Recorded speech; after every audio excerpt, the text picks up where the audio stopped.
Konnichiwa. Today's video is about the blacksmith and side missions. Let's get into it. Now in this game, the blacksmith is one of your most important things to master and learn to actually play this game. Without it, you'll struggle. You'll really struggle. Let's quickly get into the blacksmith.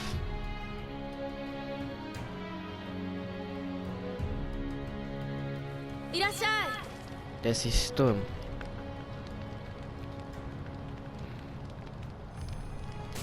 You would want to read through this and speak to her on occasion so that you can get discounts and certain stuff. Before every mission, I like to buy hand cannon ammo, rifle ammo, and arrows before every mission. Sometimes he also has special finds. You don't really want to buy any gear or weapons from her because you'll get better weapons as you progress through the game. Now you can, for me personally, I like to take a sword or piece of armor and make it look like something else most of the time. And don't worry about the other things at this moment. If you're in the first region, don't worry about it. Then you have your dojo and torii gates and hidden tea house. First I'll show you the difference between main mission and side quests. Your red, that's always main missions. As you can see, mission level underneath the title, you have your difficulty and the loot you'll receive underneath. The two circles are your money. That's not really important. What is important is your Amrita. That will help you level up through the game as you progress. After the first mission, well, second mission, first Japanese mission, if we can say so, be sure to be level 16 or level 15 to progress. I did the main mission twice so that I can become level 17 just to be ahead for the next mission. I'll show you the grey are always your sub missions. This one level is 10, I'm level 16, so this will be a breeze. So I already went to the blacksmith, bought my ammo, bought everything I need. Then you want to check your equipment. I like the katanas personally a lot. And secondly, I'll either put a spear or kusanari and use them. Okay, that is equipped, everything is equipped. Now I'll just take myself a rifle with me. Well, I have everything with me just to go in. I like to have better gear on me, so I won't worry about anything else at the moment. And let's get in. This mission is about bandits. If you read there, I believe the bandits hired by those foreign merchants were defeated, but it seems I was wrong. Some still remain at large, terrorizing the villagers. William, you are skilled at slaying demons. Will you now turn your skills to the service of your fellow man? These remnants are but a motley rabble. Strike down their leader and the rest will certainly lose the will to fight. So we can do this one. I say do your side quests before every main mission that are available so that you can harvest a bit more Amrita to level up. You want to get to the mission recommendation level or above it, because this game can be easy as long as your level are good enough. Unless you are skilled at the game, which not a lot of people are, but if you are, do so, because it can only help your progression much faster and much easier.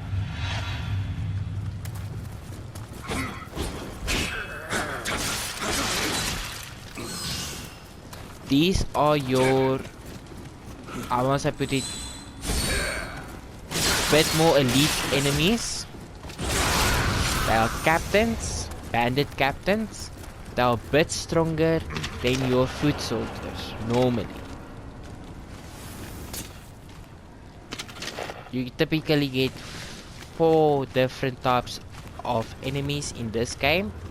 You get your foot soldiers, like typical bandits. They can possess katanas or spears, or even bow and arrows. Some have hand cannons and matchlocks. They're not really that much to worry about. Then you have your elite enemies. Those are like your bandit captains that I just showed you. And then you get your typical yokai. Those are like your dwellers and small enemies. And then you get your bigger yokai. They are a nuisance if you don't know how to deal with them properly, but you'll learn the trick of every type of enemy as you play the game. Now, side quests are a lot shorter than the main quest, because you only have to do certain things. Like for example, this one is taking out the main bandit captain. That would be considered a boss, but he's not as strong as your main mission boss like the Unibuzu and Enki and so on.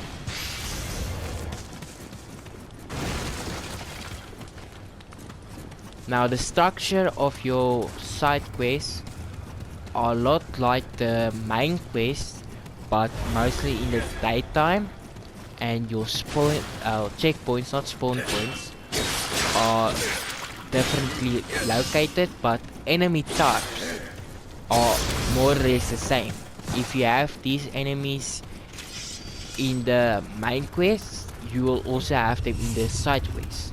Like this one mainly consists of Union bandits that are also in the main quest line, so you don't really need to worry about the side quests having too many yokai. This one is much easier.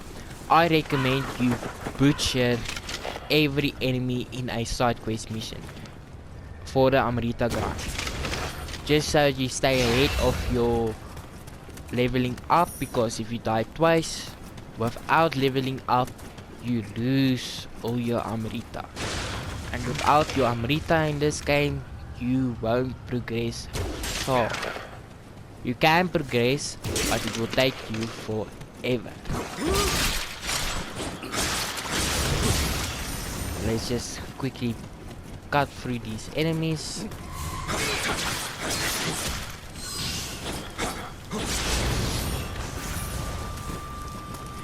As you can see there, those are titles for doing certain challenges in the game.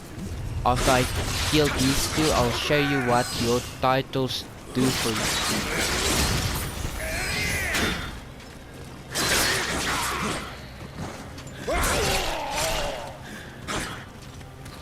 You don't necessarily have to worry too much about your health, because you have elixir. Now your elixir is the lifeblood of your run. Without elixir, you die. If you die, you lose your Amrita. And if you lose your Amrita, you lose levels. And the more levels you lose, the harder the Nioh franchise becomes for you.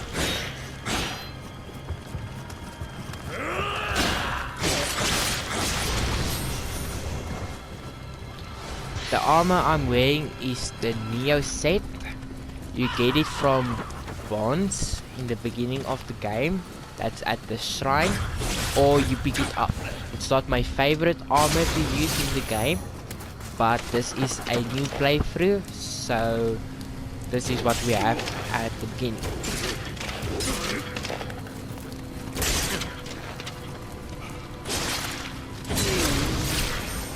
Make sure to break as many guards as you can just to kill them. Here we are, this is the final boss. See, it's a bandit camp leader. It isn't really as hard as your main boss on the main mission. So just activate your lively weapon and go ham on it.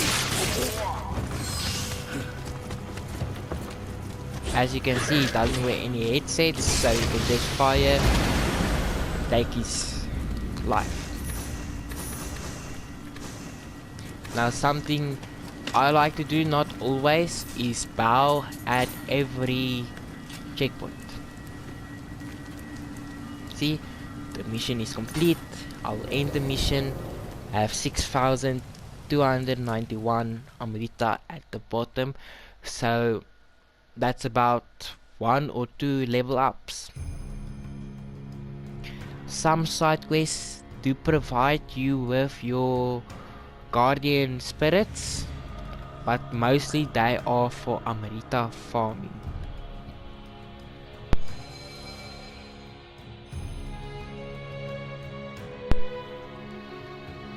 See, I've got 3,160 Amrita, 1 axe,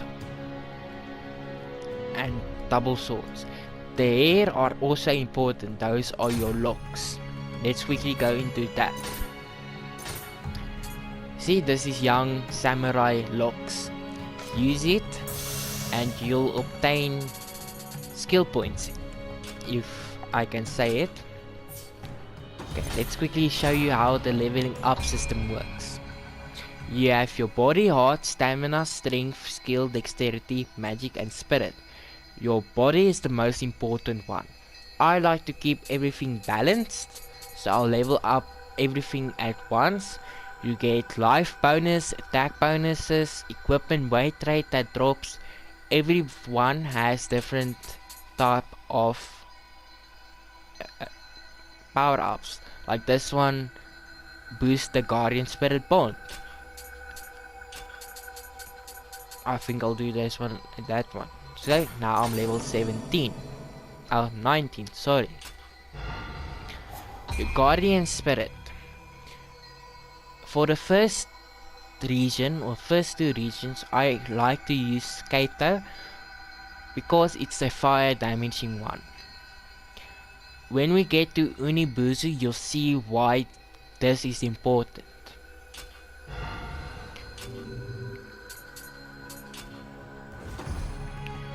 Your Twilight missions aren't that important at the moment. It's level 30 and level 50. We're not going to do them now because level not so good. Now, this is your title list. Title list you use for getting points. You just play the game as normally, you'll get them as you progress. Then you get these points. You spend them on different abilities like elixir on health, that increases the amount of health elixir gives you. Your gold earned, this gives you much better stats at the end of the day. Make sure to check which ones you use and use them regularly. They can only benefit if you use them. See, this one is level 12, we are level 19, so we are gradually overpowered for this. That's good. You can easily progress.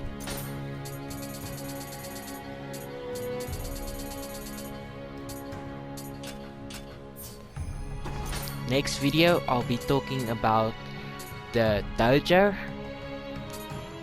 and maybe the hidden tea house. But this was just to show you the basics of the side quests.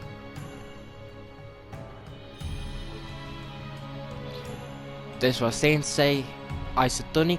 See you in the next video.